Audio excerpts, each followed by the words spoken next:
Welcome to Doug in Exile.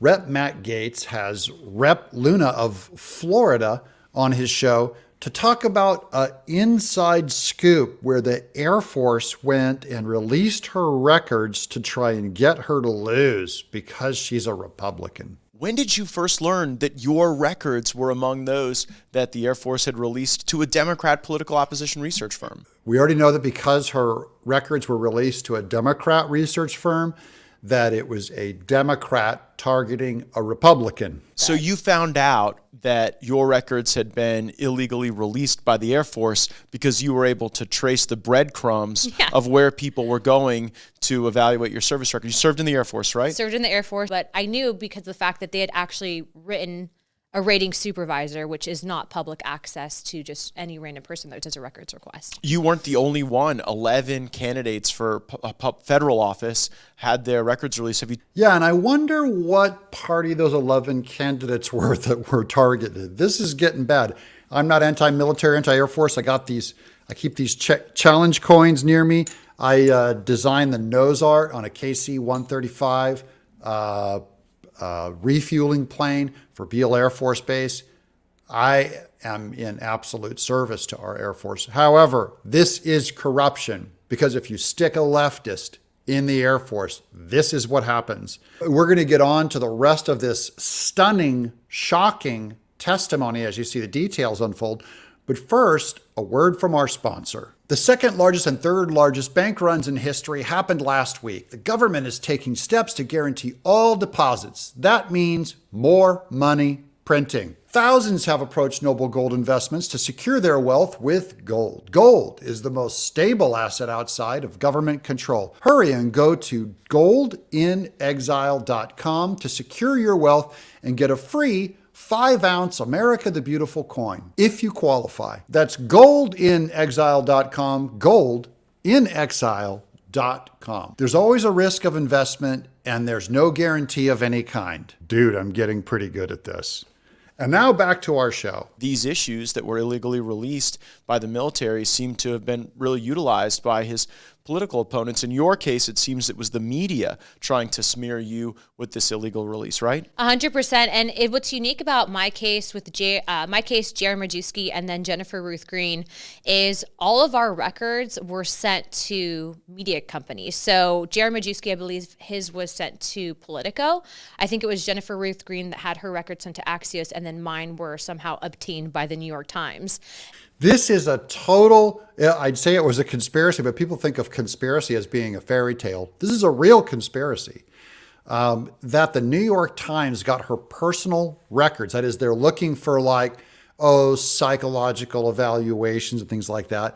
They hand it to their Democrat opponents and then they can use their record against them, but it's illegal. These records are sealed. So it has to be a high-ranking official in the Air Force leaking them, a high-ranking Democrat. What do you make of the fact that all or almost all of the records released were of Republican candidates for federal office? I think it was absolutely an inside hack job by the Air Force. I knew that they're going to play hardball, so I actually ended up working with Judicial Watch, and I FOIA'd the records. So I talked to Jennifer Ruth Green. I figured out how she had obtained information that her records were released. And what's interestingly enough is that the Air Force actually told the press that it was a low-ranking service member, and it ended up being, from what we're hearing, a GS-12.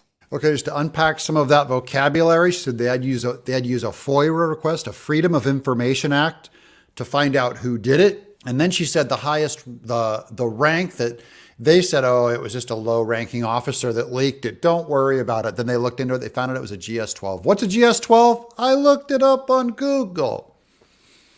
GS-12 is the highest grade one can achieve before the position becomes career competitive, meaning that the position must be listed on usajobs.gov and be available to any qualified U.S. citizen to apply. So GS1 is the lowest ranking. They're making, I'm looking on Google here, about $24,000 to $30,000 per year.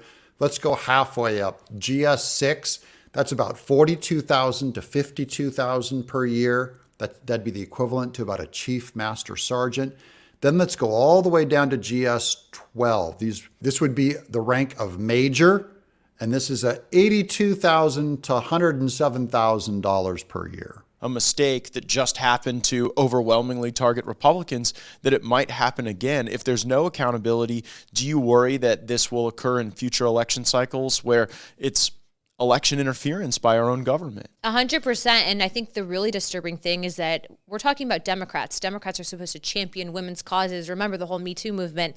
Democrats were the first one on board with that. But yet you had a female service member, Jennifer Ruth Green, who's an officer, and they used her sexual assault against her. Wow. And that was sold to Due Diligence LLC given to Due Diligence LLC via the DCCC, which is the Democrat Congressional Elections Commission. And so ultimately what I'm finding is that these people, if they're not held accountable, which they haven't, no one's been fired. No one's been fired. But I just want to underline what she said, that these are Democrats targeting female accomplished officers, using every smear scumbag campaign to undermine them. Rep Luna is a female Cuban American. She's a minority. And they targeted her because they are fake feminists. They are not for women. Just remember that during the election, when they try and make you feel bad and act like, oh, they're protecting them. These are women of great accomplishment. What they achieved in the Air Force is amazing. And Democrats just throw all that garbage out that they talk about because the bottom line is they want power. They're going to continue to do it again. And so we're going to make an example of it. So walk everyone through your plans to specifically use some of the rules that we fought for during the speaker contest to hold them accountable and to highlight their misdeeds. This is another quick little detail. These are the rules that Matt Gaetz and Rep Luna did when they opposed McCarthy. Remember, there was the holdout of this group of Republicans that all of the rhinos were yelling at and saying, you can't do that. And really, they were negotiating these rules with McCarthy that's going to allow Rep Luna to do this investigation against the Air Force. So this is where holding out, there's very good reasons why they held out. And even Marjorie Taylor Greene, whom I'm a fan of, came after them and said, you're just grandstanding. You can't just always get your way. They were fighting for these important rules, and I dig it. So we ultimately had negotiated during the speaker's fight for something called the Holman Rule, which allows us to defund any federally appointed position. And so I worked with my team, and we actually filed the paperwork 2 days ago, 6 p.m. We made the deadline, and we're ultimately going to go after the general who's in charge of records and personnel management, because in the military especially, your wins and your losses are both a responsibility and accepted by leadership. And if that general wants to play games and they think this is a joke, that they are not held accountable, then we're going to come for their commission. Well, the general in charge of personnel for the Air Force looked like a fool when I asked her questions about this recently. And so what you're saying is that you are going to make these personnel officials at the Air Force quite famous, because you're going to put up for a vote in the House of Representatives whether or not to specifically zero out their salary. Zero them out. Smash them. I'm all for it.